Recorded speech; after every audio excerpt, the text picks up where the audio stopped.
অনুরোধ করে বলছে ওই মা বাবার থেকে দোয়া নাও। মা বাবার দোয়া বড় কঠিন। মা বাবার কবরের কিনারায় গিয়া দোয়া নাও। ওই দোয়াটা তোমারও নিজের জীবনের জন্য ফসল বয়া দিবে রে বাবা। দুনিয়া চিরদিন থাকার জায়গা না রে ভাই। অনুরোধ করে বলছি যুবক, এ দুনিয়া কিছুই না, আজ আছে কাল না।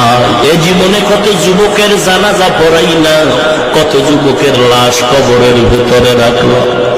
ও নবীর উম্মতের দল, রাসূলের সাহাবী আলকামা রাদিয়াল্লাহু তাআলা আনহু ইন্তেকালের সময় সাহাবায়ে কেরাম কালেমা পড়াচ্ছে, কিন্তু আলকামা নবীর সাহাবী জিহ্বায় কালেমা আসে না। নবীজির কাছে খবর দেওয়ার পরে বলে তার মা আছে কিনা, বলে আছে। বলে তার মাকে ডেকে দাঁড় করায় বলো আলকামারে ক্ষমা করতে। মা রাজি না। নবী এসে আলকামার মাকে বললেন, ও আলকামার মা, আলকামারে মাফ করে দেন, জিহ্বায় কালেমা আসে না ইন্তেকালের সময়।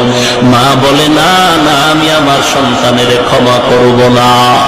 আল্লাহর নবী বলেন আগুন জ্বালাও। ও সাহাবায়ে কেরাম আলকামারে আগুনের মধ্যে জ্বালায় দেই।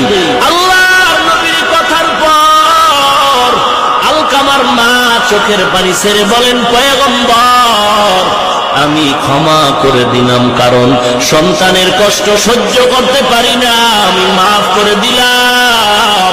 মা যখন কথাটা বলল, আলকামার জবানে কালেমা জারি হয়ে গেল।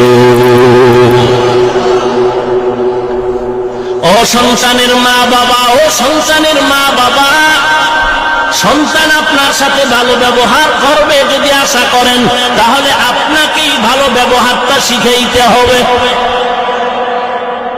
ঈদের 2 দিন আগে সন্তান মায়ের কাছে মোবাইল করে বলে, মা ঈদের বাজার বাবাই করছে। বলে না, করে নাই।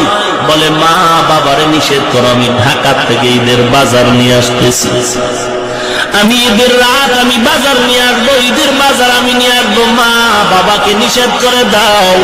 মা বড় খুশি, আমার সন্তান ঢাকা থেকে ঈদের বাজার নিয়ে আসবো।